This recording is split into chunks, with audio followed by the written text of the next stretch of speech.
They used to call my dad a fool. Not in front of him, of course, they weren't that brave. But I heard them, whispers at the gas station, chuckles behind paper cups at Sunday service. That old man still holding on to that dusty patch of land. Poor guy, doesn't know times have changed. I was maybe 12 when I first noticed the laughter, and I wish I could tell you I didn't care. But I did, deeply. My father was a farmer in a town that had stopped believing in farmers. When the factory opened 2 counties over, everyone traded tractors for time clocks. Men swapped muddy boots for steel-toed ones, and women stopped hanging laundry outside, because no one had time to smell the wind anymore. Except Dad. He still rose before dawn, still tied the same frayed bandana around his neck, still walked out to the fields like a priest to an altar. The land wasn't big, maybe 10 acres if you counted the rocky corner by the fence, but he treated it like it was something holy. He'd run his hand through the soil, whispering, "Still alive." That's what he'd say, every single morning, as if he were checking a pulse. I remember asking him once, "Dad, why do you even keep this place? No one farms anymore." He smiled, the quiet kind of smile that carries more sadness than joy. Then he said, "Son, some things you don't keep for money. You keep them so you remember who you are." At 12, I didn't understand. At 18, I was embarrassed by it, because by then the jokes had gotten louder. Our pickup truck looked older every year. Our house paint peeled, and the same patch of corn kept growing shorter while everyone else's lawns kept growing greener. At school, my friends wore clean sneakers and smelled like store cologne. I smelled like dust and diesel. And when teachers asked about our parents' jobs, I mumbled, "He's in agriculture." Agriculture sounded better than farmer. It sounded like spreadsheets, not sweat. Sometimes I'd walk past the real estate office downtown. They had posters of shiny homes with smiling families, everything my father's land wasn't. And I'd hear people talk about development opportunities, like it was some kind of magic spell. They wanted to buy his land, build new houses, maybe a mini mall. Every year they came with higher offers. Every year he said no. They said he was stubborn. They said he was crazy. They said he was too old to understand progress. And when I heard that, I didn't defend him. I just lowered my eyes and pretended not to know who they were talking about. There's something cruel about small towns. They remember every failure like it's a holiday. The man who drank too much, the woman who ran away, the farmer who wouldn't sell. My father became a story people told when they wanted to feel smarter. "The world's moving on," they'd say, "but old Henry thinks dirt's gonna save him." He never argued. That was the strangest part. He'd just keep working quietly, fixing the fence, sharpening tools that no one else used anymore. Sometimes I'd find him standing at the edge of the field at sunset, watching the light turn gold across the rows. Once I asked what he was looking at. He said, "Tomorrow," just that one word. And somehow it felt bigger than the whole sky. Looking back now, I realized the field wasn't just soil to him. It was a promise, one he made long before I was born. A promise that hard work still mattered, that land, even stubborn, rocky land, could still hold hope. But at the time, I didn't see that. I only saw how tired he looked, how old his hands were, and how far behind we seemed from everyone else. When I told him I wanted to leave for college one day, he just nodded. He didn't say no. He didn't say how. He only said, "I'll make sure you can." I thought he was just being kind. I didn't know those words were a plan. Years later, people would stop whispering. They would stop laughing. They would start asking questions. How did that poor farmer's son end up at one of the best universities in the state? Where did the money come from? What did they miss? But that's another chapter. For now, I still remember those early mornings, the soft crunch of gravel under his boots, the smell of coffee drifting out the kitchen window, and the way his silhouette stood against the rising sun. People called him a fool. They didn't know fools don't plant seeds. Fools don't wake before dawn for something that gives them nothing back. No, my father wasn't a fool. He was just a man who believed in something most people had forgotten. That the ground beneath your feet can hold not just crops, but love, and legacy, and a future you can't yet see.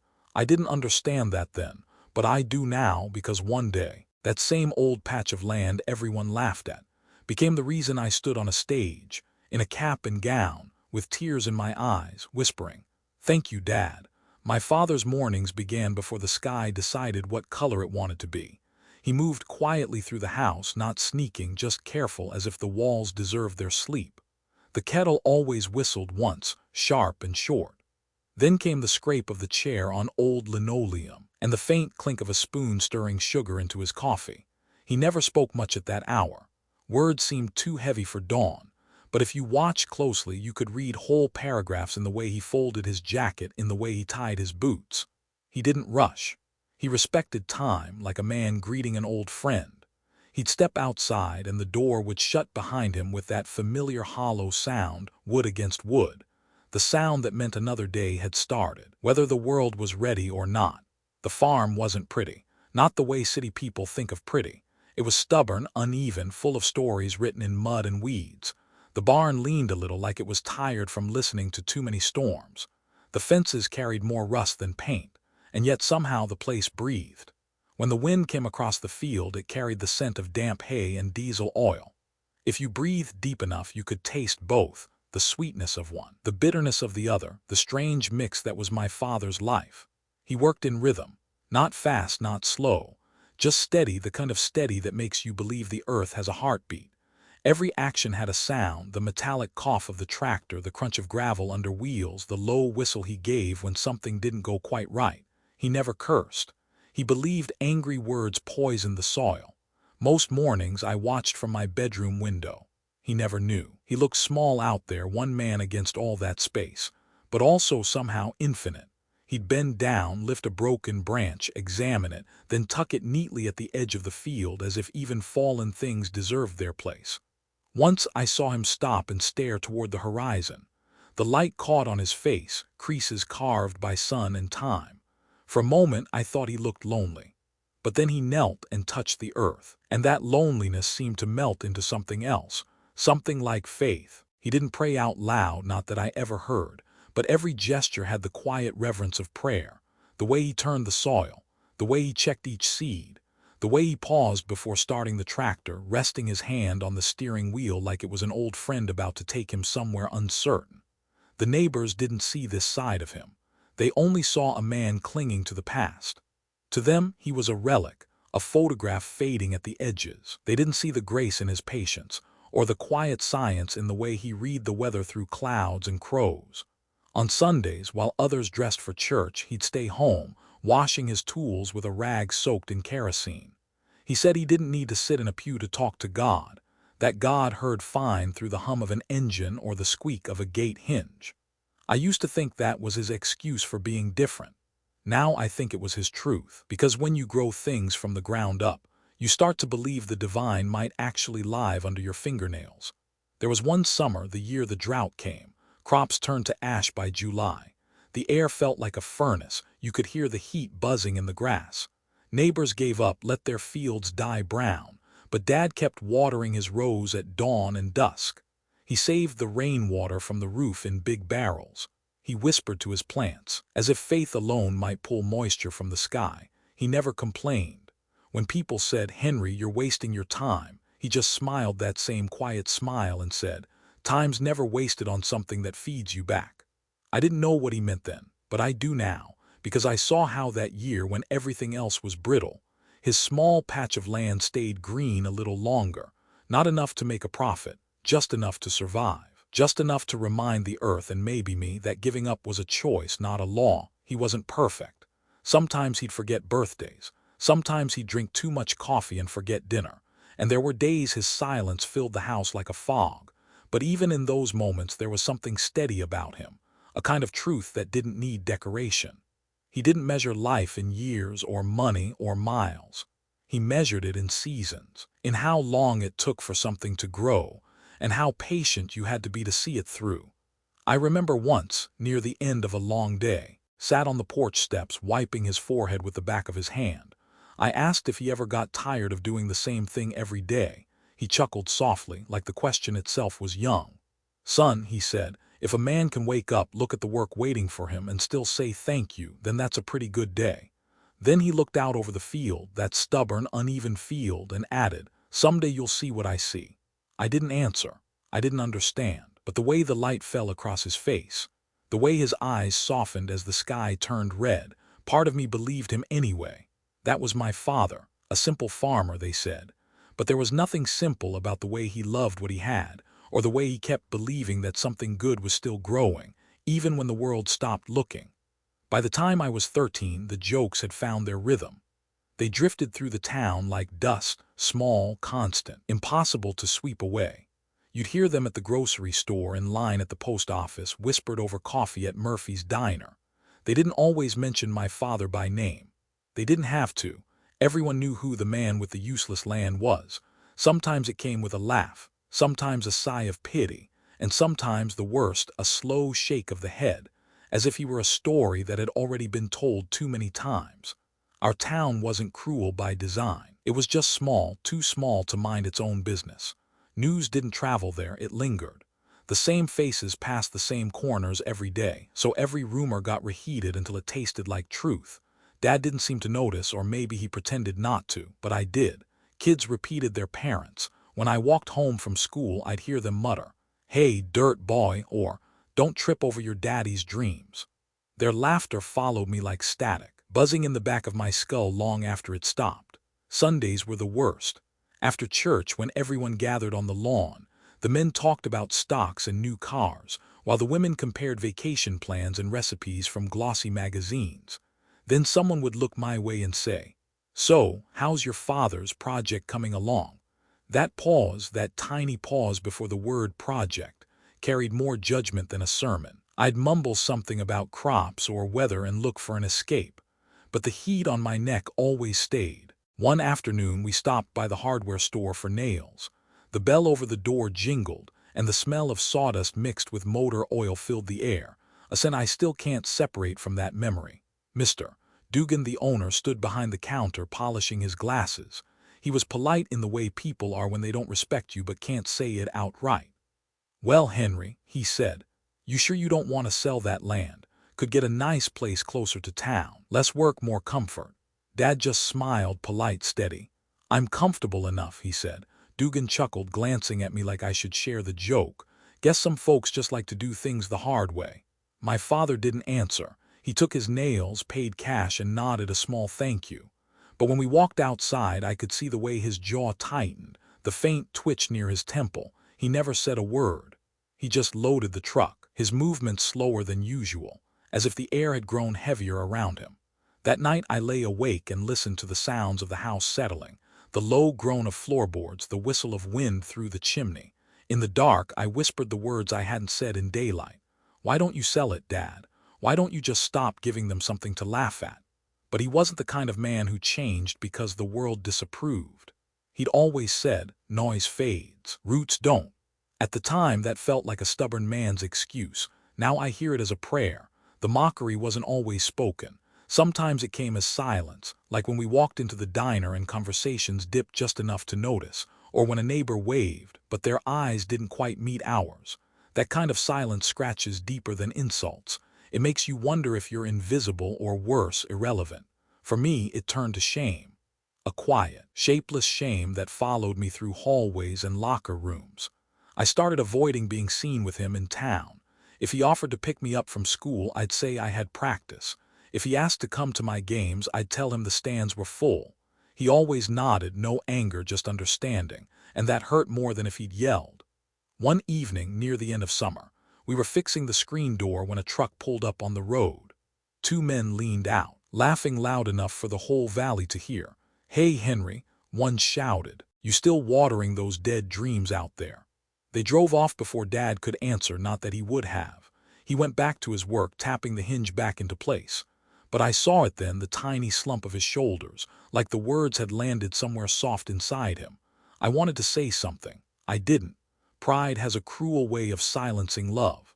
The next morning I found him repainting the fence, not because it needed paint, but because, I think, he needed to feel something could still be made new.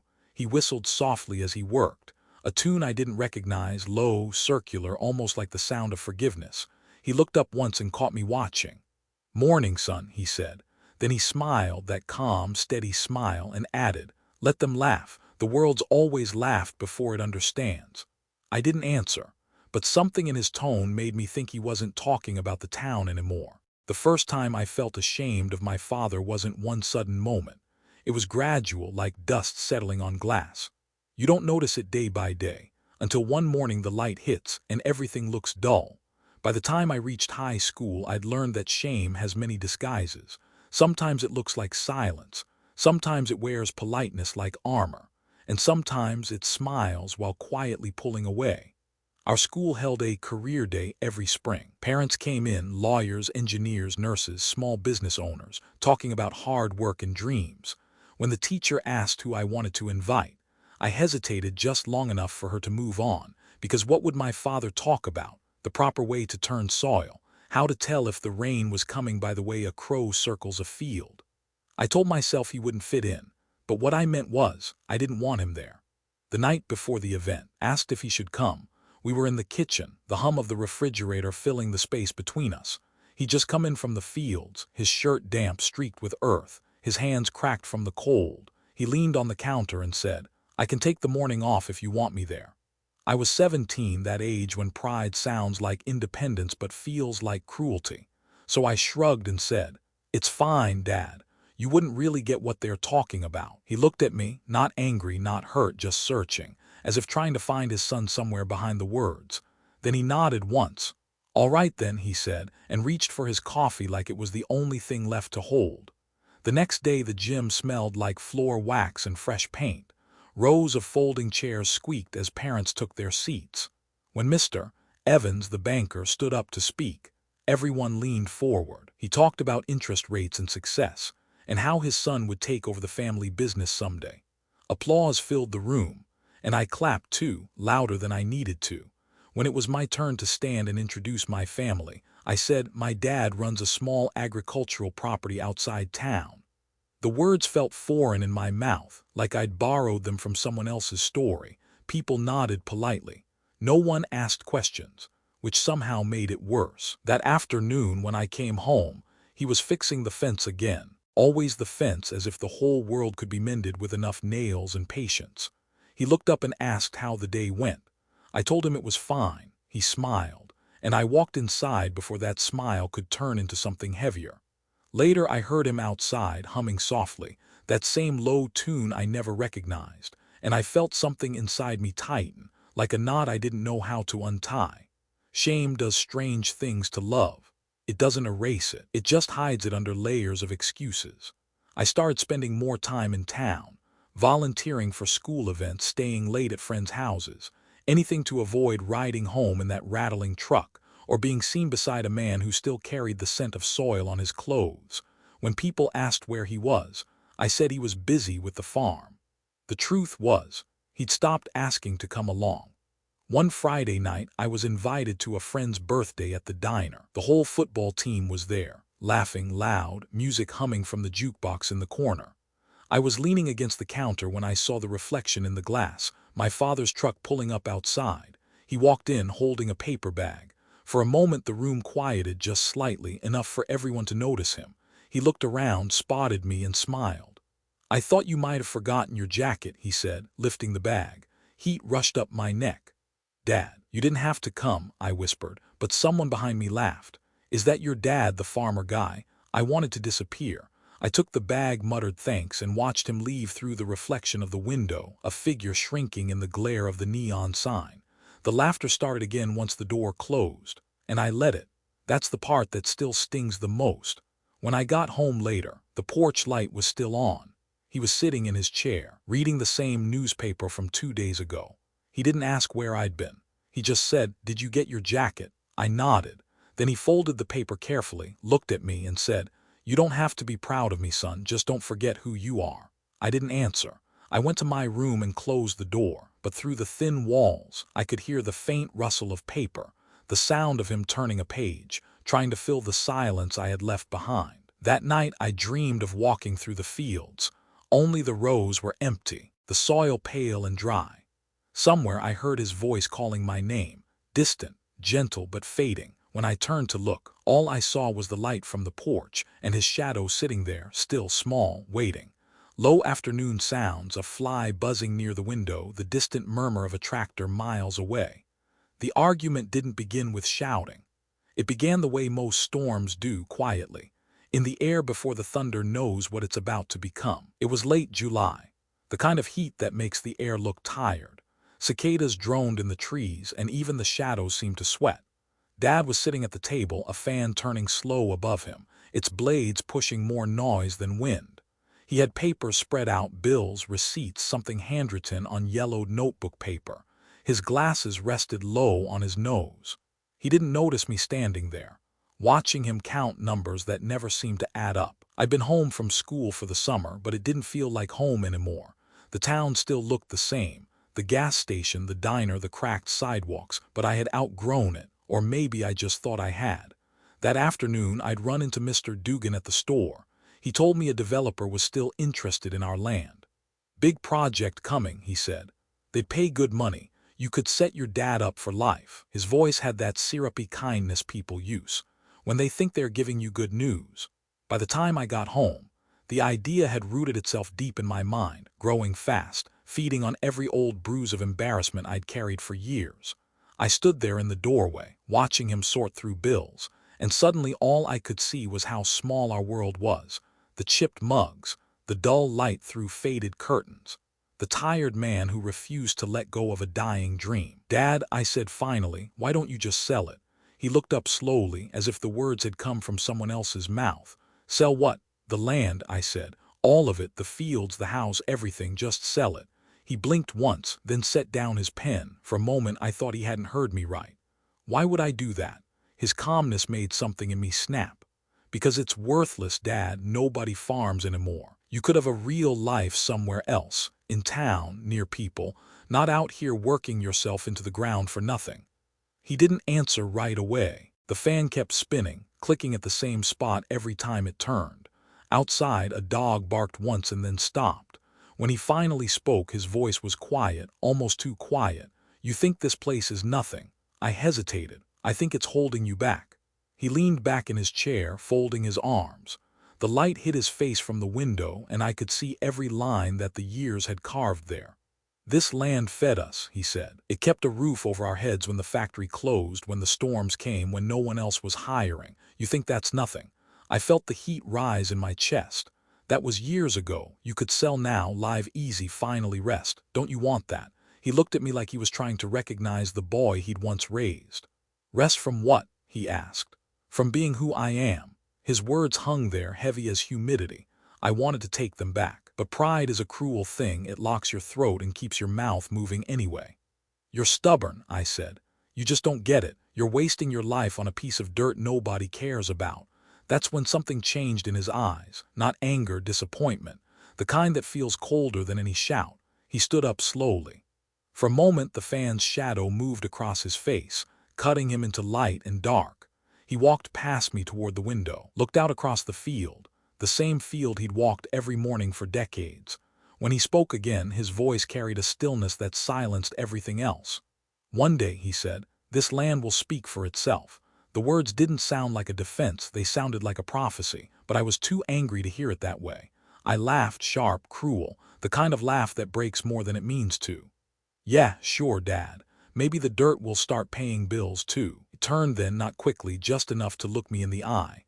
And in that look I saw something I hadn't seen before. Not weakness, not hurt, conviction. "You'll understand someday," he said. "Maybe not now, maybe not until I'm gone." Then he walked outside, no door slammed, no final word, just the soft creak of the screen door and his footsteps fading down the porch.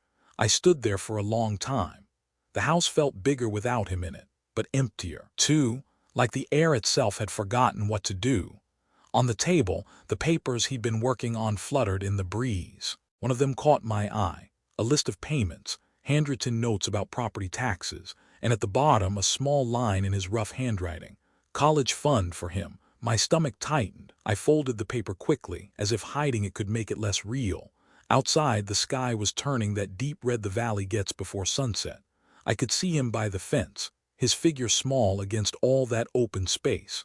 For the first time, I wondered if the reason he wouldn't sell had nothing to do with pride at all. Soft morning stillness.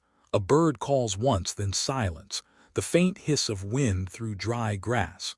I was 17 when I left for community college 3 hours away. The road stretched out like a ribbon of dust and promise, and my father stood at the gate, one hand on the fence, the other shading his eyes. The morning I left, the house was quieter than usual, the kind of quiet that feels like the air itself is waiting for something to happen. I'd packed the night before, stuffing my life into a duffel bag that suddenly felt too small.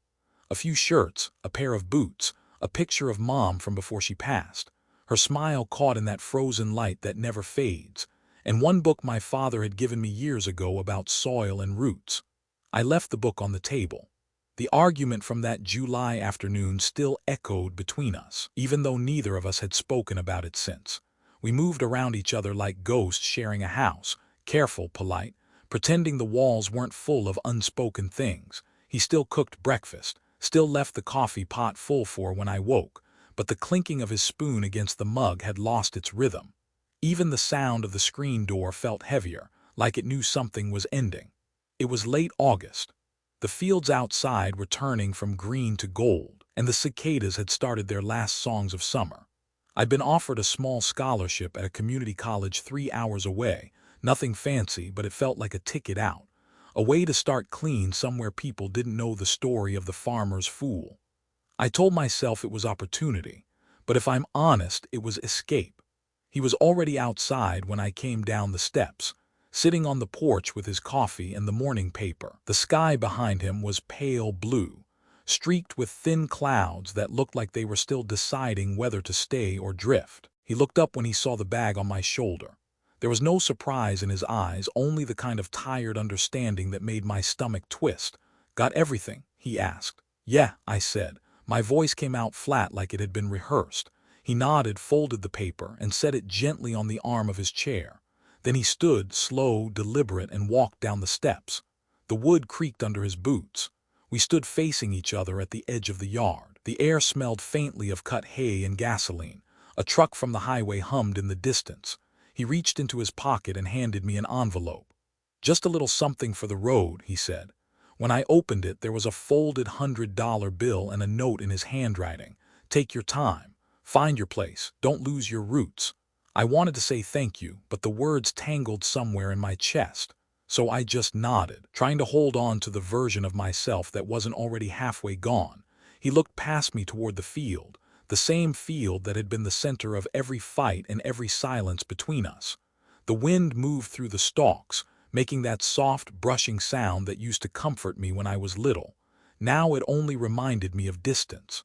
"You don't have to stay," he said, his eyes still on the horizon. "But remember, son, leaving doesn't always mean you're moving forward." I tightened my grip on the bag. "Maybe not for you," I said. The words came out sharper than I meant, and I hated the way they sounded, like a door slamming in a church. He didn't flinch. He just looked at me, and for a second I thought he might say something that would undo everything. But he didn't. He simply nodded, the way men do when they've already made peace with being misunderstood. Old Pickup coughed when I turned the key. I could see him in the mirror, still standing by the porch, his hand resting on the rail. He didn't wave, he didn't move, just watched. As the road curved away from the house, the field stretched out on both sides, a mosaic of gold and dust and memory. The air coming through the open window was warm, carrying the faint scent of soil and smoke. For the first few miles, I told myself I was free. But freedom has a sound, and it isn't what you think. It's the sound of gravel under tires, of distance growing between things that once belonged together. When I stopped for gas halfway to the city, I opened the envelope again. The bill was still there, but the note had smudged where my thumb had pressed it too hard. The ink had bled into the paper like rainwater, blurring the word roots until it looked almost like routes.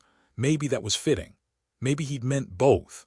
That night in my new apartment, a one-room place that smelled like paint and loneliness, I sat on the edge of the bed and stared at my hands. They still carried the faint marks from years of helping him mend fences and haul hay. I scrubbed them under the sink until the water ran cold, but the feeling stayed. I thought about calling him. I didn't. The phone stayed silent, and I told myself he wouldn't answer anyway, but deep down I knew he would.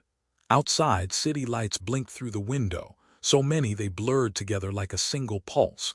Somewhere far away, I imagined him back home, sitting on the porch, listening to the crickets, the same stars overhead, but in a quieter sky, I lay down and closed my eyes, and for the first time since I left, I understood that you can leave a place long before you ever drive away from it, and that sometimes what you're really running from is the person who still believes in you. Small towns never forget.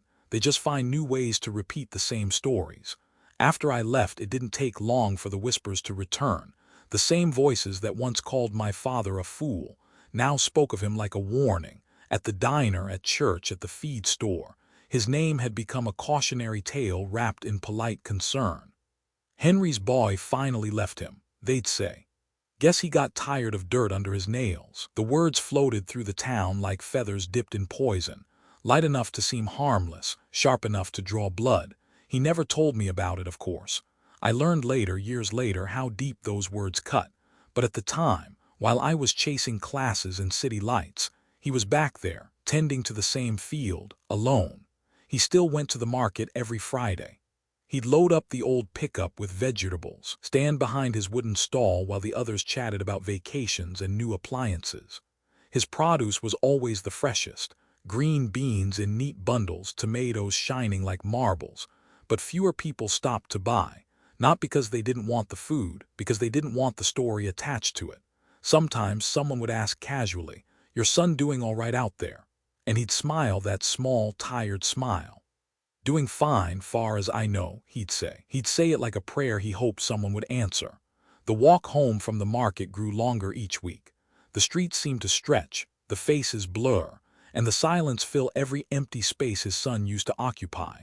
He'd hum to himself that same low tune, not because he was content, but because silence hurt worse.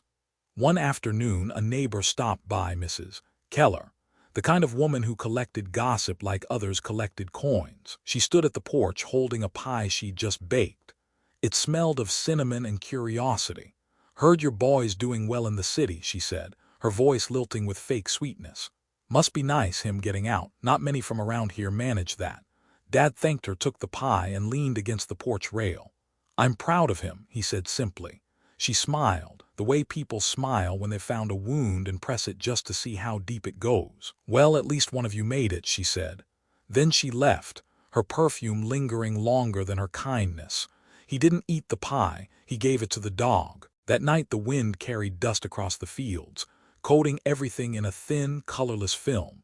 He sat on the porch, watching the horizon swallow the sun, and thought about how distance doesn't just stretch miles, it stretches time, memory, dignity. Inside, the phone sat on the counter.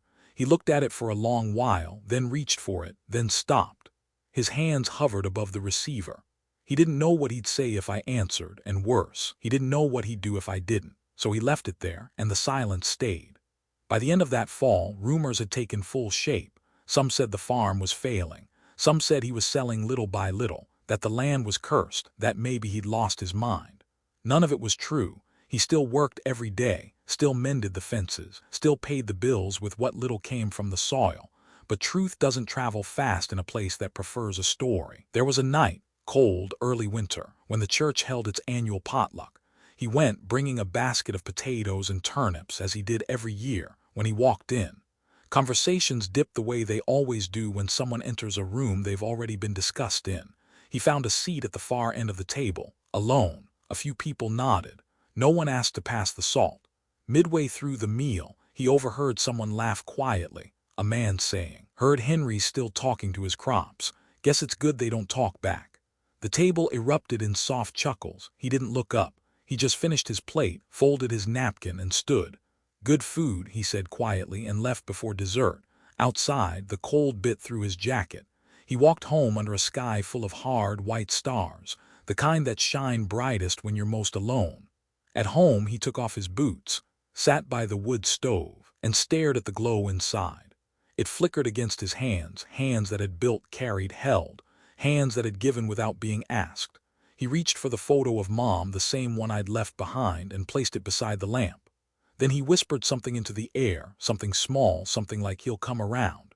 And for a brief moment, the house seemed to breathe with him, as if it too believed that someday the laughter would stop and the boy who'd left would find his way home again. Soft dawn ambience, faint rain tapping on the roof, kettle whistling once then fading. The letter waited in silence for years before anyone found it, folded neatly inside a weathered envelope. It rested in the bottom drawer of my father's desk, between tax papers, seed catalogs, and an old pocket knife that no longer locked. No one knew it was there, not even him. Not in the way you consciously know where something lies. He tucked it away one morning and gone on with the day, as if hiding it made the pain easier to carry. That morning had started like any other, a chill still clinging to the windows, steam rising from his coffee in thin threads. He sat at the table, staring at a blank sheet of paper, a pen resting between his fingers. The house was quiet except for the rhythmic tick of the wall clock, the kind of sound that reminds you time is moving, even when your life isn't. He'd spent the night before reading a brochure, a college program offering scholarships for students from agricultural families. The print was small, the language formal, but he read it 3 times until he understood. There, buried in the fine print, was a note about community recommendations, letters from local figures who could attest to a family's contribution to the county. He thought of me, of the boy who'd left, of the arguments that had hollowed the air between us. Then he thought of the years of soil under his nails, the taxes paid late but paid all the same, the fence mended with hands that never rested. Maybe, he thought, there was still something he could do that mattered. He picked up the pen. The ink caught on the paper at first. He hadn't written much since Mom passed. Then slowly, the words began to find their way out. "To whom it may concern," he began. He wrote about the land, not in acres or profit, but in memories. How the soil had been worked by 3 generations. How each season had taught him humility. How he'd stayed when others left because someone had to remember what the earth could give. Then he wrote about me. He didn't exaggerate.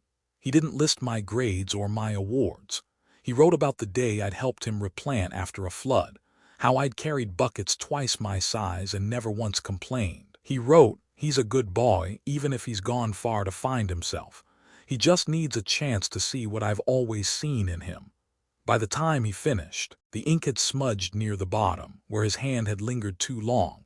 He signed it simply, "Henry Miller, farmer." He sealed the envelope, addressed it to the scholarship office, and set it aside on the corner of the desk. The rain outside had turned heavier, drumming against the tin roof like a heartbeat. He went out to the barn to check the tools, telling himself he'd post it after lunch. But when he came back, the phone rang. It was Mrs. Keller, asking if he could help mend a gate that had blown down in the storm. He said yes, because saying yes was easier than thinking too long about anything else. By the time he returned home, the rain had stopped, the road had turned to mud, and the envelope had disappeared under a pile of mail. He never mailed it. Weeks passed, then months. The letter stayed there, in the drawer that stuck slightly on the left side, hidden between old receipts and a half-empty box of seeds. Every now and then, he'd open the drawer looking for something else, catch a glimpse of the envelope, and close it again. Maybe he told himself he'd send it when the timing was right. Maybe he thought I wouldn't want his help. Maybe he believed some things were better left unsaid. But each time he shut that drawer, he felt the quiet shift, as if a small part of him had been folded away with it. One evening that winter, he sat by the stove, reading the same newspaper twice because the words didn't stick anymore. The phone sat silent beside him. He stared at it for a long time, then reached into his pocket for a pen, the same one he'd used for the letter. He turned the cap between his fingers, listening to the soft click, click, click, each sound like a second passing that would never come back. He thought about calling me. Then he thought about what he'd say. And then he thought about the letter again, how it said enough, how it said everything. He stood, walked to the desk, opened the drawer halfway, then stopped. His hand hovered over the envelope. He closed the drawer, this time slower, like he was tucking in a child for the night. Outside, the wind pressed against the windows, rattling the glass in its frame. He turned off the lamp, leaving only the stove's orange glow flickering against the walls. The house exhaled, wood shifting, pipes creaking, as if settling around the weight of one man's silence. And somewhere in the dark, beneath the hum of the cooling stove, the letter waited, a secret promise folded in dust and hope, carrying the words he never found the courage to send. The letter still slept in the drawer the morning the men in suits came. It had been 3 months since the last rain, and the fields shimmered with that dry, silver heat that makes everything look farther away than it is.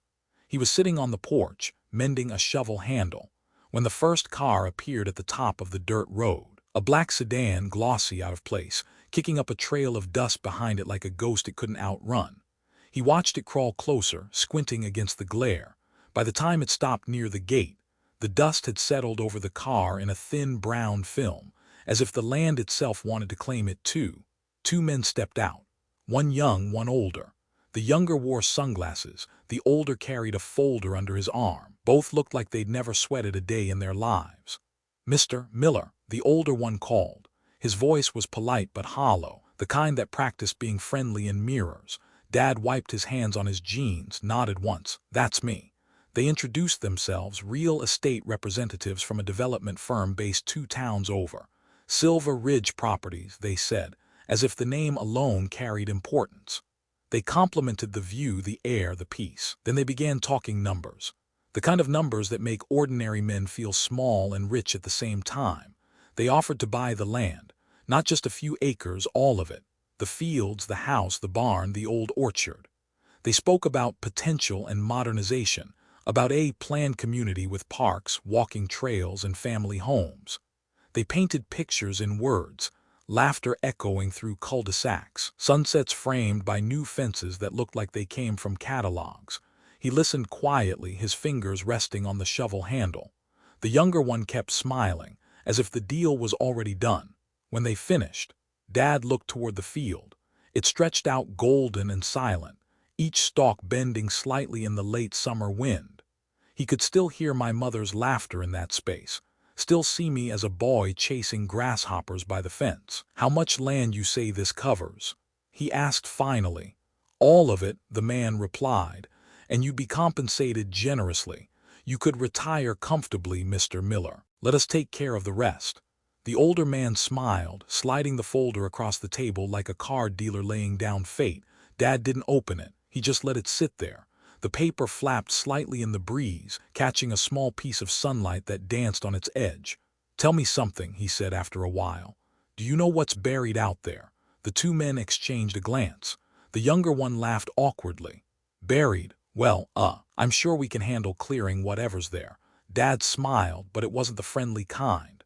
"There's 50 years of work in that ground," he said. 50 years of planting and praying and starting over. Every inch of that field knows my name." The men shifted uncomfortably. They weren't used to dealing with sentiment. Numbers made sense, roots did not. The older one cleared his throat. "Mr. Miller, we understand this land means something to you, but progress doesn't wait for memories. You could start fresh somewhere else. Buy a house in town, closer to people." Dad looked up at the sky, a pale, washed-out blue, the color of worn denim. "People don't make a place better," he said softly. "Respect does." The conversation stretched thin after that. They left the folder with him to think about and drove away, leaving the air heavy with exhaust and unspoken judgment. When the sound of their car disappeared down the road, he stayed there for a while, watching the sunlight fade from gold to copper. The folder sat on the porch table, a quiet temptation. Inside were numbers he couldn't ignore, enough to pay every bill, replace the roof, maybe even take a trip he'd never take. He reached for it once, then stopped. His hands were still dirty from the shovel. He thought about opening it, but the idea felt like betrayal, not of the land, but of himself. That evening he walked the property line. The air smelled faintly of dust and honeysuckle. Grass brushed his jeans, crickets began their patient chorus. He paused by the old oak near the fence, the one with my initials carved in it. The bark had grown thick around the letters, softening them, but they were still there, like something the earth refused to forget. He laid his palm against it. The roughness bit into his skin, but he didn't move it away. He thought of my voice, of the argument that still echoed in the quiet parts of his heart. "You could have a real life somewhere else," I'd said. He whispered into the fading light. "Maybe this is the only life that's real." Back inside, he placed the folder on his desk, right beside the drawer where the hidden letter slept. 2 futures inches apart, one sealed in ink, one printed in profit. He poured himself a cup of coffee, even though it was nearly dark. Steam rose, carrying the smell of burnt sugar and thyme. He sat there until the coffee went cold, until the last trace of sunlight bled from the window, and the house filled again with that same heavy silence. The kind that doesn't ask questions, because it already knows the answers. The folder stayed on the desk for 3 days. He didn't move it, didn't open it, just lived around it like someone trying to ignore a ticking clock. Each morning he'd walk past it, pour his coffee, and tell himself he'd decide tomorrow, but tomorrow kept changing its shape. By the fourth day, the paper edges had curled from the humidity, and the ink on the company letterhead had begun to fade under the sunlight that spilled through the window. Even the folder seemed restless, as if it knew its time was running out. That morning he drove into town. The old truck groaned along the road, its tires humming a low, steady tune against the gravel. He stopped first at the feed store, then at the post office, small errands that filled time more than they served purpose. When he walked out into the sunlight, he saw the bank across the street. For a long while he just stood there, hands deep in his pockets, feeling the rough edge of the envelope he'd tucked there months ago, the one addressed to the scholarship office. He crossed the street. Inside, the bank smelled of paper and cool air. A fan turned lazily overhead, and the sound of clicking pens echoed off the marble floor. He knew the teller everyone in town did, a woman named Claire whose kindness had softened with years of routine. "Morning, Mr. Miller," she said, offering the polite smile people reserve for those who rarely ask for anything. "Morning," he replied. "I need to talk to someone about a loan." Her smile faltered just slightly. "Of course, let me get Mr. Hanley." The office door closed behind him with a soft click. Mr. Hanley, round glasses, kind eyes, gestured toward the chair. "So, Henry, what can we do for you today?" Dad hesitated. He could feel the sweat gathering at the back of his neck, the weight of the room pressing against his chest. "I'm not selling," he said first, as if to clear the air. Hanley nodded, waiting. "But I do need to borrow against the land." The banker leaned forward, folding his hands on the desk. "Times are tough, Henry. You sure you want to go that route?" He nodded. "I'm sure. What's it for?" Henry looked down at his hands, the cracks, the calluses, the quiet story they told. He thought about the letter still in his pocket, the scholarship that could open a door for a boy who'd already walked too far from home. "For my son," he said finally. "He doesn't know, and I don't want him to." There was a long silence. Hanley didn't ask for details. He didn't need to. He'd grown up in the same town, heard the same whispers. He adjusted his glasses, nodded once, and reached for the forms.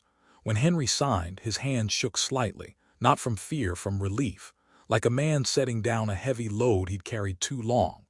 The pen scratched softly across the paper, ink catching light like tiny rivers. His name looked smaller than he remembered. When he left the bank, the sun had already begun its slow descent. The air smelled of asphalt and rain that hadn't come yet. He walked to the truck, opened the glove compartment, and placed the bank documents beside the folded letter. 2 promises side by side, both made in silence. That night he sat on the porch with a cup of coffee that went cold before he remembered to drink it. The cicadas had gone quiet, and the only sound left was the creak of the porch swing as it moved with the wind. He thought of me, of the last words we'd said, of the distance that had grown wider than miles. He didn't curse it, didn't wish for time to rewind. He just hoped somehow that what he was doing would reach me. In the only language he knew, sacrifice. Before going to bed, he took the letter from the glove box, smoothed its edges, and placed it atop the loan papers. Then he opened the drawer of his desk, where a small stack of old bills waited like ghosts. He placed both envelopes there, the letter for the scholarship office and the deed papers for the bank, side by side again, one for love, one for hope. Then he closed the drawer. The wood made a soft, final sound, a sound that felt almost like forgiveness. He slept lightly that night. Dreamed of rain falling on fields that had been dry for years. Dreamed of laughter from the porch, of a young boy running through rows of corn so tall they touched the sky. When he woke before dawn, he thought for a second it had really rained. The smell of wet earth was so vivid in the air. But when he looked outside, the ground was dry. Only the wind moved, carrying the faint scent of something new beginning. He sat at the table, watching the first light slip through the window. It painted the desk in gold. Catching the corner of the drawer where his decision slept, he whispered to no one, "All right then," and smiled, the way a man smiles when he's finally done the right thing, even if no one will ever know it. The letter from the college arrived on a Tuesday, a white envelope thicker than usual, creased at the corners from its long trip through a dozen sorting centers. The return address bore the school's seal, deep green and gold. When I pulled it from the mailbox, my hands trembled just enough for the flap to tear crooked. Inside was a letter on heavy paper, words printed so neatly they barely looked real. "Congratulations," it began. I read the word twice, 3 times, as if it might vanish if I blinked. They'd offered me admission and a modest transfer scholarship with need-based aid. I remember sinking into the steps outside my apartment, the city humming around me, the world moving as if none of it had changed. But everything had. The air suddenly felt lighter, the sound of traffic softer, as though the universe itself had exhaled. I didn't question where the scholarship came from. It didn't occur to me that miracles had roots. I just assumed I'd finally earned something on my own. Maybe I needed to believe that. That night I called my father. It was the first time in months. He answered after 2 rings. His voice was slower than I remembered, but steady, the kind of voice that fills silences without forcing them. "Dad," I said, "I got in. I'm going to college." There was a pause, long enough that I thought the line had gone dead. Then softly, "I knew you would." The words were plain, but something in his tone made my chest ache. He didn't ask how, didn't mention money. He just said, "I'm proud of you, son," and it was the first time I'd heard that in years. I swallowed hard. "Thanks, Dad," but before I could finish, he said, "You'll do just fine." Then we both sat there, breathing through the static, until one of us, maybe him, maybe me, hung up. The weeks that followed passed in a blur of forms and deadlines. I mailed papers, bought used books, borrowed suitcases. Between packing boxes and late-night excitement, I told myself I'd go home to visit before the semester started. But the closer the date came, the more excuses I found. The truth was simple and selfish. I didn't know how to face him, not after the things I'd said, and not after realizing how much I'd needed him to believe in me even when I didn't. When graduation day arrived, my community college graduation, the air was bright and restless. Clouds drifted low and white against the blue, the kind of sky that looks scrubbed clean by rain. The ceremony was held on the college lawn, rows of folding chairs, a stage lined with flags, the scent of cut grass heavy in the sun. Students milled about, adjusting their caps, parents holding phones and flowers. I sat among them, robe rustling against my knees, heart drumming louder than the brass band warming up behind us. My name was near the end of the list. I barely heard the speeches. They spoke of ambition, of courage, of tomorrow. All I could think of was yesterday, the porch, the fields, the man who taught me that work and worth were the same thing. When they called my name, I stood, walked across the stage, and felt the weight of the tassel brush my cheek as I shook the dean's hand. The applause rose like a wave, and for a brief second I scanned the crowd, faces blurred in sunlight, a sea of strangers cheering. Then near the back, by the edge of the stands, I thought I saw him, a man in an old brown jacket, cap in hand, standing a little apart from everyone else. His shoulders were slightly stooped, his expression unreadable from that distance. My chest tightened, I blinked, and he was gone, swallowed by the movement of the crowd. Maybe it was him, maybe it wasn't, but the air shifted, and something inside me knew he'd been there, even if no one else had seen. After the ceremony, I wandered the campus until the sun started to drop behind the buildings. Laughter echoed from every corner, students taking pictures, families clapping, 1,000 small beginnings colliding at once. I sat on a bench beneath a maple tree, the ground littered with red leaves that crackled under my shoes. I reached into my pocket, pulled out my phone, and typed a message I never sent. "Wish you were here, Dad." Then I deleted it. That night when I got home, I found a card waiting in the mail, no return address, just my name written in his unmistakable handwriting, careful, pressed hard as if he wanted the letters to last. Inside was a single line, "Proud of you always, keep going," and folded behind it a receipt from the bank, a payment stub covering what aid wouldn't. Loan number, his signature. I stared at it, the edges of the paper cutting into my fingers. The air around me thickened. He'd never said a word, not one. He'd just given quietly, the way he'd always done. I sat down on the floor, the cap and gown still crumpled beside me, and for the first time in years I cried, not out of guilt or pride, but because I finally understood what it meant to build something with love and never expect to see it bloom. The call came on a Sunday evening. One of those hours that always feels suspended, too late to start something new, too early to sleep. The voice on the other end was calm, rehearsed, but I could hear the weight behind it. It was the hospital in my hometown. My father had collapsed while fixing the fence behind the barn. They said he was stable, but the word stable sounded fragile, like something that could crack if you breathed on it. I drove through the night, headlights cutting through fog that seemed to rise from the fields themselves. Every mile felt longer than the last. The road twisted, dipped, and I kept thinking about all the times I'd raced down it as a kid, windows open, music loud, believing the world only moved forward. Now it felt like the world was pulling me backward, towards something I wasn't ready to face. The hospital was small, white walls, humming lights, the smell of antiseptic sharp enough to sting the memory. I found his room at the end of the hall.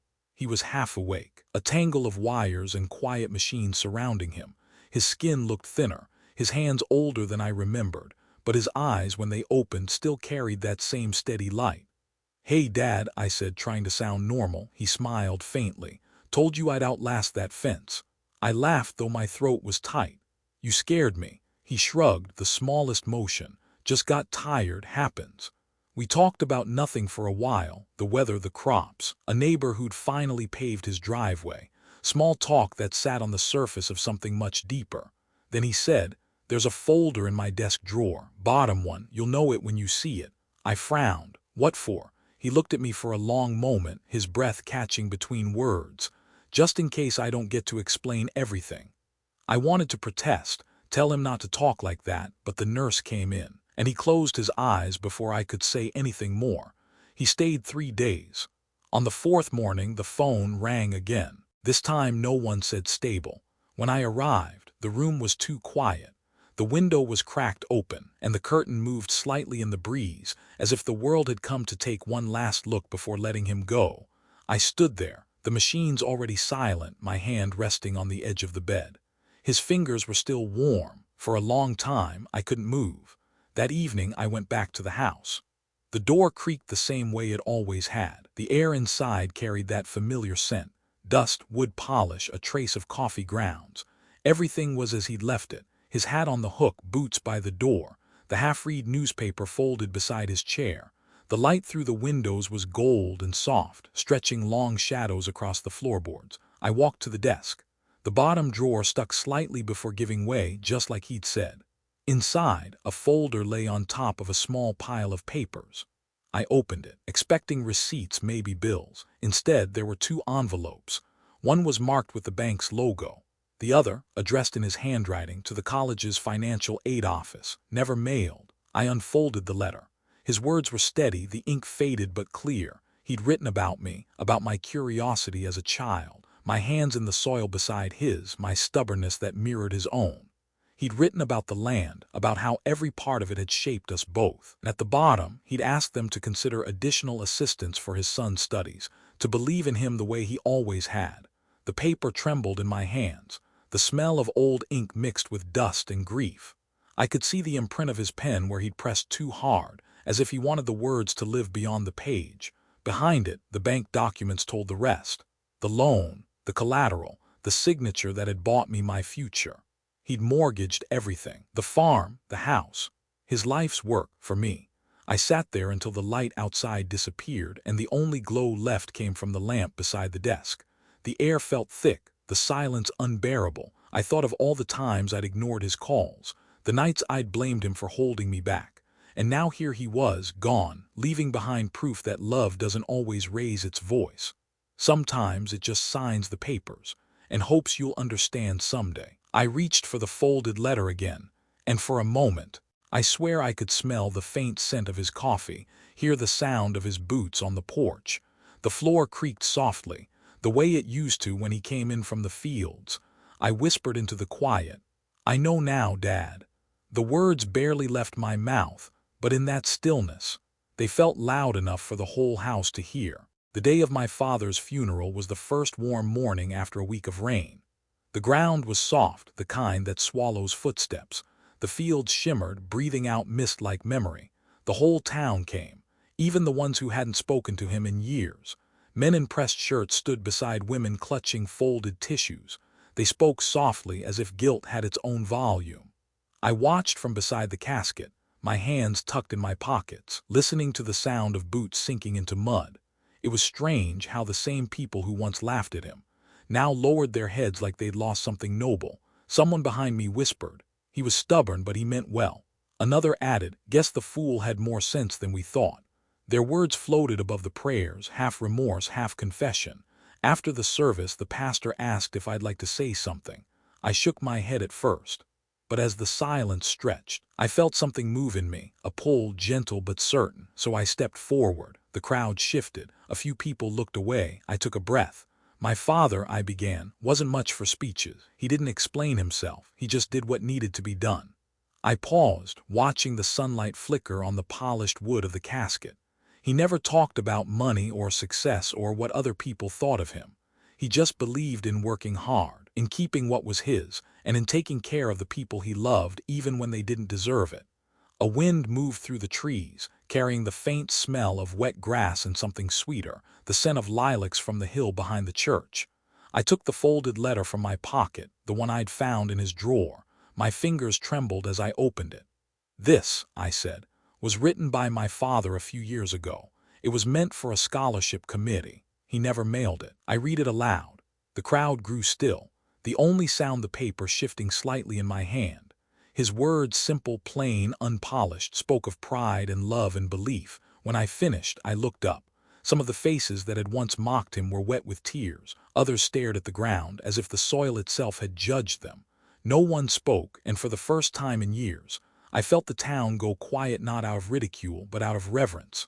That afternoon, after everyone left, I walked back to the farm. The road was still damp from rain, and the ditches sparkled with runoff catching the light. The house waited, empty, still smelling faintly of him. I opened every window, letting the air move through like forgiveness. By evening the sky turned soft gray, and the horizon burned gold at the edges. Neighbors began showing up again, one by one, hands full of casseroles, pies, jars of preserves. No one mentioned the past. They just placed their offerings on the counter and lingered awkwardly in the doorway. Mrs. Keller, who'd once called him the man too proud to change, handed me a pie, blueberry this time, and said, "He was a good man, your father, the kind we don't make anymore." Her eyes were red. She didn't stay long. When the door closed behind her, I stood there, holding that pie, and felt the strangest thing, not anger, not grief, but peace. Because maybe forgiveness isn't something you decide to give. Maybe it's something that grows in the silence left behind. Later that night, I walked out to the field. The moon was low, turning the soil silver. The air smelled faintly of rain and fresh-cut wood from the new fence he'd been fixing. I crouched down, pressed my palm to the earth, and whispered, "They called you a fool, Dad, but they were wrong. You just loved something long enough for it to mean something." The wind picked up, rustling through the grass, and for a moment I thought I heard his voice. Not words, just that familiar hum, soft, steady, patient. It moved through the night like a heartbeat, fading but never gone. A week later, the pastor called. He said people in town had started a fund, a small one in my father's name, for students from farming families, he said. They thought it'd be fitting. I didn't know what to say. I just nodded, even though he couldn't see. That weekend, I went to the town hall to sign the papers. When they asked what to call it, I told them, the Henry Miller Scholarship. But then I paused and added quietly, "No, call it the Fool's Fund." The clerk looked puzzled. I smiled. "It'll make sense to the people who need it." That evening, I drove back home one last time. The sky was painted in streaks of orange and violet, the kind of light that makes even broken things look beautiful. I parked by the gate, got out, and stood facing the field, his field. The soil dark, rich, full of what he'd left behind. Somewhere deep in the distance, a single bird called out, its song rising and falling like a promise, and I realized then, the world hadn't stopped laughing because it finally understood him. It stopped because it finally learned what faith looks like, when it never asks to be seen. The first morning I woke up on the farm again. The house felt both foreign and familiar, like a song I used to know the words to but hadn't sung in years. Dust drifted through the light that fell across the kitchen table. The coffee pot, still the same dented one he'd used for decades, sat where he'd always kept it, ready, waiting. I stood there a long time, listening to the silence that used to belong to him. It didn't hurt the way it had before. It just felt honest, like the house had stopped trying to pretend he'd walk back through the door. I started small. At first it was just about keeping things from falling apart, fixing a hinge here, patching a hole in the barn roof, cutting back the vines that had begun to crawl up the porch. My hands remembered faster than my mind did, the weight of a hammer, the rhythm of tightening a bolt just enough to hold, the smell of old wood giving way to new nails. Each task came with its own quiet conversation. I'd catch myself saying, "Would this do, Dad?" and then laugh because I could almost hear him answering, "Measure twice, you know that." The town began to notice. A few neighbors stopped by with tools, some with coffee, some with nothing but their company. They didn't say much. They just worked beside me, hands moving in the same slow, deliberate way his had moved. Mr. Dugan, the man who once laughed the loudest, was the first to show up. He brought a box of nails and said, "Figure it's time I help mend what I helped break." He didn't wait for me to answer. He just started hammering. By the end of that week, the fences stood straight again. The field, bare for too long, was tilled clean and dark. I ran my fingers through the soil, feeling its coolness rise through the skin, that strange, living pulse of the earth. I understood then what he'd meant all along. This land wasn't just dirt. It was memory. It was promise. When spring came, I planted the first crop myself. Corn, the same kind he'd always trusted, the one that could withstand drought and wind. I worked from dawn to dusk, the sun biting into my neck, the air thick with the smell of rain that never came when you needed it, and dust that always did. At night I'd sit on the porch with his old thermos, listening to the wind move through the stalks. It made that same soft whispering sound, a voice between prayer and lullaby.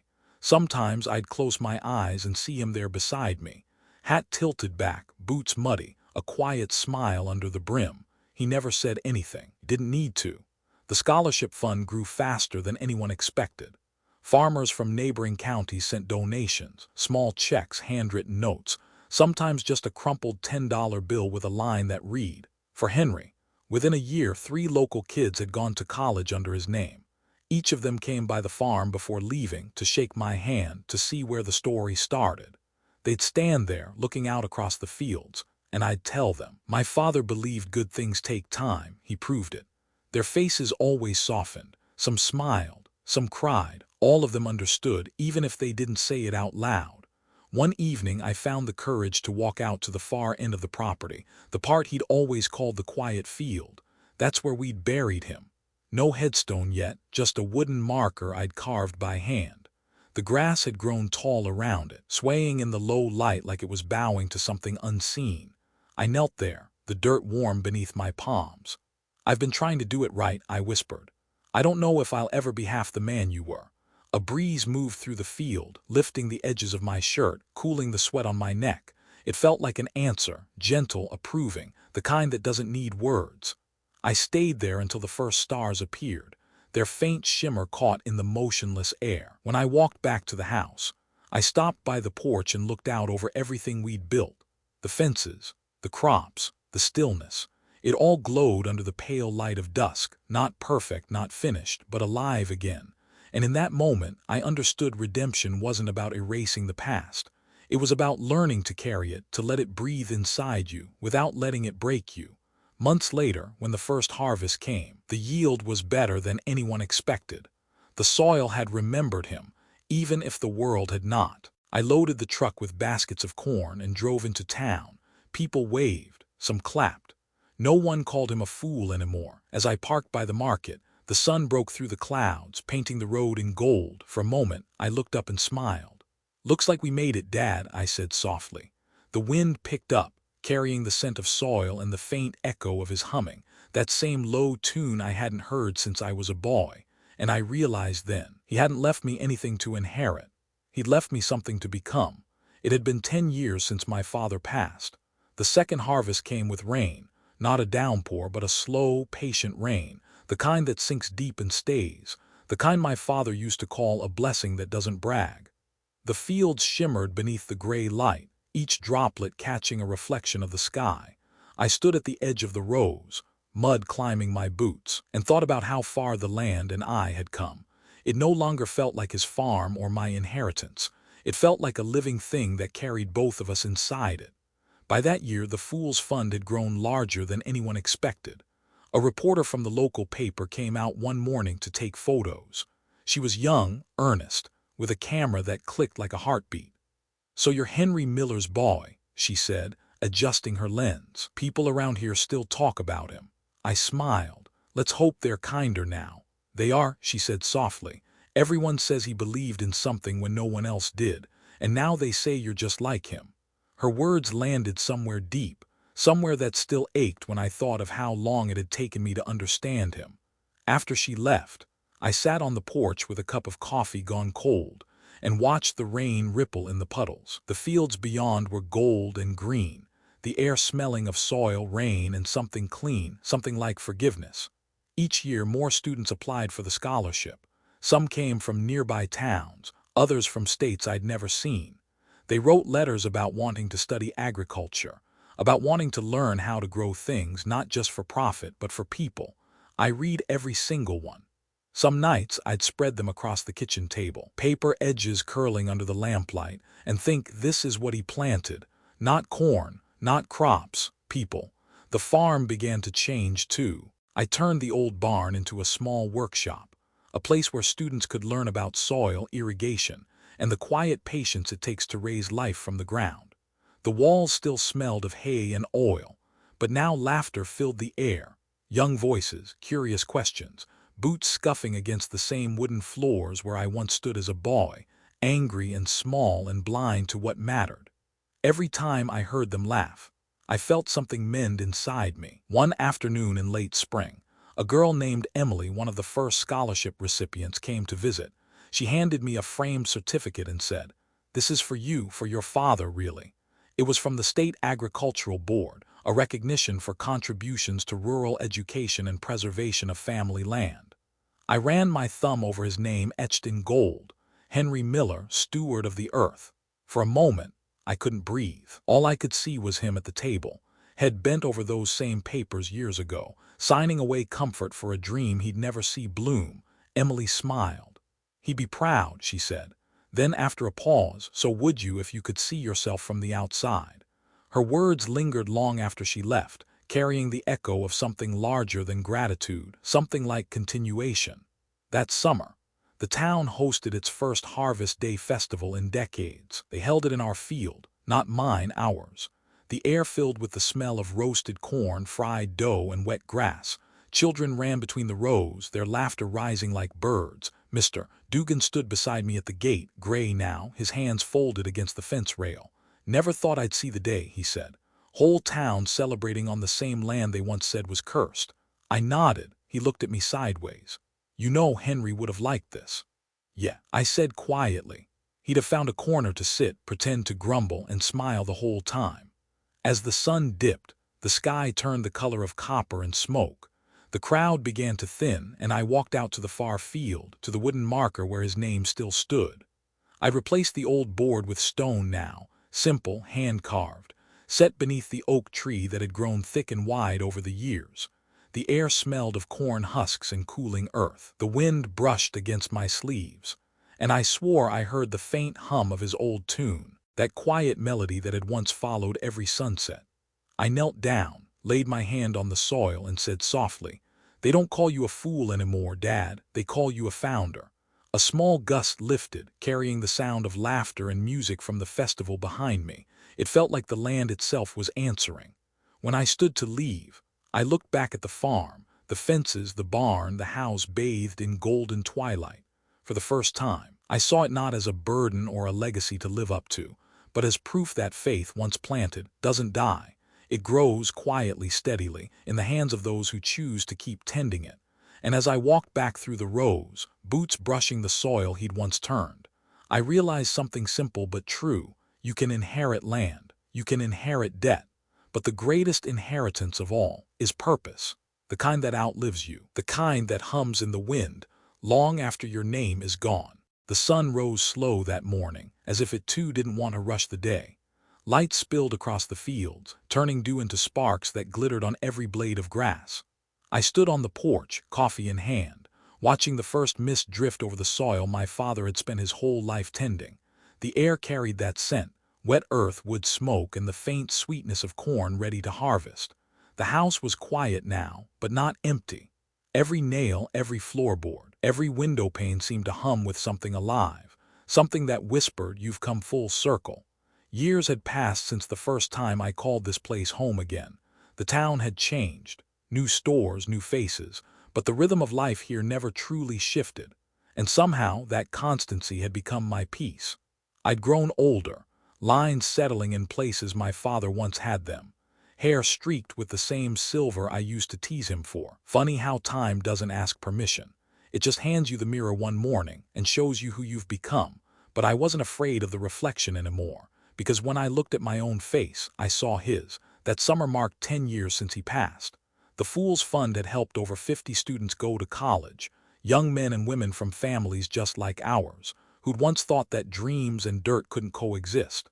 Some of them wrote to me. Others came to visit. Each of them carried a little piece of him without even knowing it, his quiet belief that doing good didn't need to be loud. The town had its own way of remembering, too. They'd renamed the main road that cut past the fields, Henry Miller Way. The first time I saw the sign, I stopped the truck, stepped out, and laughed through the tears. It was simple, metal, nothing fancy, but it felt like the world had finally caught up to the truth he'd known all along. That evening, as the sun sank behind the hills, I walked down the dirt path that led to his grave. The oak tree above it had grown wider, its roots deep and sure. A soft breeze moved through the leaves, the sound like a hymn hummed under its breath. I knelt, brushing dust from the stone. My voice came out quiet, barely louder than the wind. "Dad," I said, "they finally see you for who you were, and I see myself for who I wasn't, but who you believed I could be." The wind stilled for a moment, and in that stillness, I felt him there, not as memory, but as presence. There was no sadness in it, just a deep, steady warmth that seemed to rise from the ground itself. Later that night, I sat on the porch again, stars sharp and bright across the dark. The crickets sang, the world was still. In the distance, the crops swayed gently in the breeze, an ocean of gold under the moonlight. And I thought about everything he'd taught me, not through words, but through the way he lived. He never measured success in money, never weighed his worth against anyone else's opinion. He measured life in acts of love, in mornings spent working the soil, in hands offered to help without being asked, in the quiet pride of seeing something grow, even if no one else noticed. I used to think he was poor. Now I know he was the richest man I've ever met. We live in a world now that moves too fast. People measure their lives in likes, their worth in what they own, their happiness in what they can show. But out here under this sky, none of that matters. The land doesn't care what you earn. The wind doesn't care where you live. And love, real love, never asks to be seen. It just asks to be given. That's what my father taught me, even when I was too blind to see it. And it's what I try to teach now, to every young hand that touches this soil, to every heart that still believes hard work can build more than wealth. Because family isn't measured by money. It's measured by the small things, the laughter over a simple dinner, the late-night worry over someone's safety, the sacrifices no one sees but that change everything. It's measured in the space between words, where love quietly lives. Sometimes I wonder what he'd say if he could see all this. The new barn, the laughter of students walking the fields, the old house alive again. I think he'd smile that small, knowing smile. The one that said, "Don't make a fuss, just keep working." And maybe, just maybe, he'd sit beside me on this porch, take off his hat, and hum that same low tune, the one that still drifts through my memory every time the wind moves just right. The night deepens. The lamp by the window flickers once, then steadies. Crickets carry their endless song into the dark. I close my eyes and breathe in the scent of rain-soaked soil. It smells like everything he ever stood for: patience, humility, and love that never needed proof. And I realize something simple, something I wish I could tell my younger self. You don't need the world to understand you. You just need to live in a way that leaves something better behind. That's what he did. That's what I'll keep doing, and maybe that's what we're all here for, not to be remembered loudly, but to love quietly, so completely, that even when we're gone, something still grows. If you've listened this far, thank you. Maybe this story reminded you of someone, a father, a mother, a grandparent who gave quietly, who worked hard without ever asking for recognition. If so, take a moment tonight, call them, visit them, tell them thank you, because one day you'll realize that the things money can buy were never the things that made you rich. It's the people, the moments, the love that asks for nothing in return. That's the real legacy, the kind that doesn't fade when the house grows quiet or when the fields grow still. A soft pause, music swells gently. Thank you for being here, for letting me share this story. One born from simple soil, but meant for every heart that still believes in family, faith, and forgiveness. If this story touched you, please take a moment to subscribe to the channel. Leave a comment sharing your thoughts, and maybe share it with someone who needs a reminder that love, not wealth, is what builds a life worth living. From my heart to yours, I wish you peace, good health, and the kind of happiness that only a loving family can give. Good night, and may your home, wherever it is, always feel like love.